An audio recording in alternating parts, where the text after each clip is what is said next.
నమస్తే అండి. నా పేరు సురేష్. Janakamalam editor and రిపోర్టర్‌ని.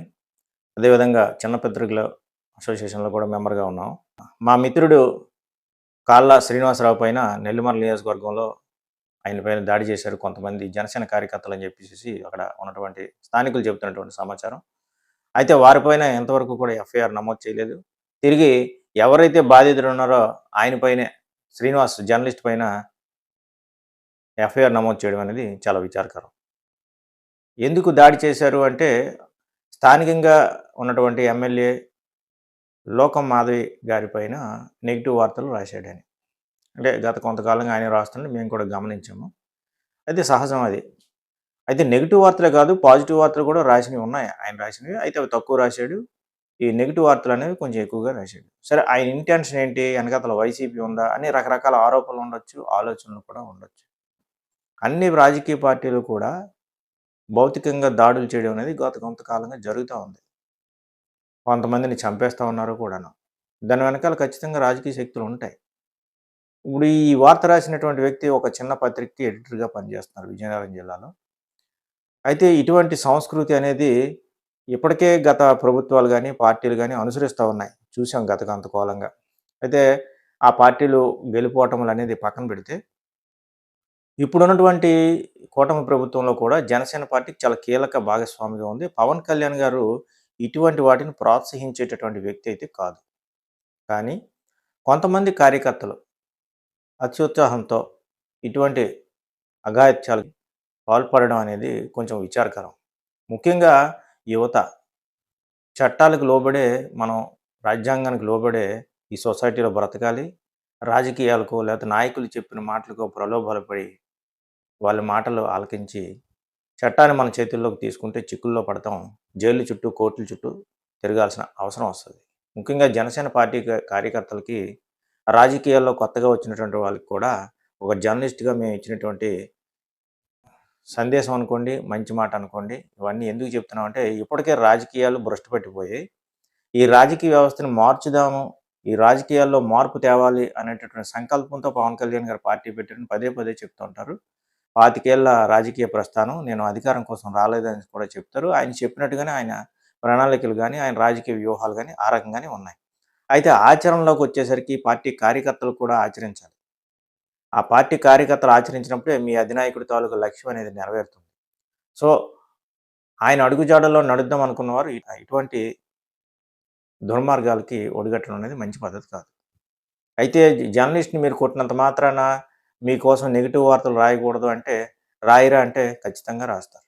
లోపాలున్నయి ఎత్తి చూపుతారు. మీరేదైనా ఎదుర్కోవాలనుకుంటే చట్ట ప్రకారం ఎదుర్కోవచ్చు. ఆ పత్రికని చూపిస్తూ మీరు కూడా మీడియా సమావేశం మరీ పెట్టొచ్చు. ఇది ఇది అవాస్తవాలు రాశారని చెప్పొచ్చు. అదేవిధంగా పోలీస్ స్టేషన్‌లో కంప్లెయింట్ ఇవ్వచ్చు. చట్టం అందరికీ వర్తిస్తదండి. మీ ఒక్కళ్ళకే కాదు, లేకపోతే పత్రికా యజమానులకే కాదు, లేదంటే ఒక సామాన్య వ్యక్తికి కాదు, ఎంత డబ్బున్నోడికైనా చట్టం అనేది ఒకటే. వ్యవస్థలు అన్నీ ఉన్నాయి. ఇప్పుడు మీరు అధికారం ఉందో కదా అని చెప్పేసేసి ఈరోజు ఆయన్ని అంత దారుణంగా రోడ్డు మీద ఈడ్చుకొచ్చి ఒక పెద్ద వ్యక్తిని అంత దారుణంగా కొడతా ఉంటే కొంచెం బాధనిపించింది.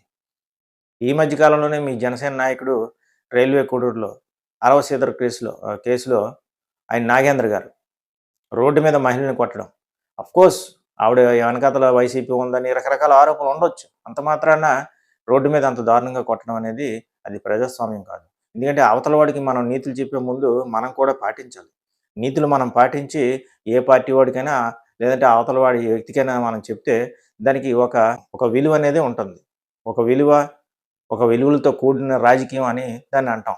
అంతేగాని అవతల వాడు చేసిందే మేము చేస్తాము, వాడినే మేము ఆదర్శంగా తీసుకుంటాం అంటే ఇంకా అటువంటి పార్టీలతో మిమ్మల్ని కూడా కలిపేయడమే తప్ప, ఇంకా మీ జనసేన పార్టీని ప్రత్యేకించి ఇదేదో పెద్ద తోపు పార్టీగా ఏ జర్నలిస్ట్ కూడా భావించడు. దయచేసి ఎప్పటికైనా సరే జనసేన పార్టీ వాళ్ళు ప్రజాస్వామ్యబద్ధంగా ఏదైనా సరే విమర్శని ప్రతి విమర్శ చేయడం రాజకీయంగా హుందాతనంగా ఉంటది. అంతేగాని దాడులు చేయడం కాదు. అంటే దాడులు చేశారంటే నిజంగానే మీ దగ్గర ఏదో లోపం ఉంది లేదంటే తప్పులున్నాయని అర్థం. అందుకనే దాడులు అనేది సమాధానం కాదు. ప్రతి విమర్శ చేయాలి. లేదంటే ఇది కరెక్ట్ కాదు. సరే ఏమిటండి ఇలాంటియి రోజుకొకటి రాస్తాడు ప్రతి విలేకరును. ఇలాంటి ఆటిలి మేము రోజు భరిస్తూ ఉండాలంటే భరించాలి. రాజకీయం అంటే అంతే. కాకపోతే అన్నిటికీ ఎమ్మెల్యే గారు సమాధానం చెప్పాల్సిన పని లేదు. అన్నిటికీ కూడా పవన్ కళ్యాణ్ గారు రియాక్ట్ అవ్వాల్సిన పని లేదు. స్థానికంగా ఉన్నవాళ్ళు ఆ ప్రాంతానికి తగ్గట్టు, వారి హోదాకు తగ్గట్టు ఆ విలేకరికి సంబంధించి ఆయన పరిధిలో ఉన్నటువంటి స్థానిక నాయకులు దానికి సమాధానం చెప్తే సరిపోతుంది. అది కాదు, అది ఫేక్ అని సమాధానం చెప్పొచ్చు. దానికి కోర్టుకెళ్ళొచ్చు. లేదంటే స్థానికంగా ఉన్నటువంటి కోర్టులో దావా వేయొచ్చు. పోలీస్ అధికారులు కూడా సంప్రదించవచ్చు. అంతేగాని ఇలా భౌతిక దాడులు చేయడం అనేది మంచి పద్ధతి కాదు. దీనిపైన ఇప్పటికే ఏపీడబ్ల్యూజే తరపున మా నాయకులు, జిల్లా నాయకులు కూడా కేసు పెట్టడం జరిగింది. దురదృష్టకరం ఏంటంటే దాడి చేసిన వ్యక్తులే తిరిగి ఈయన మీద కేసు పెట్టారు.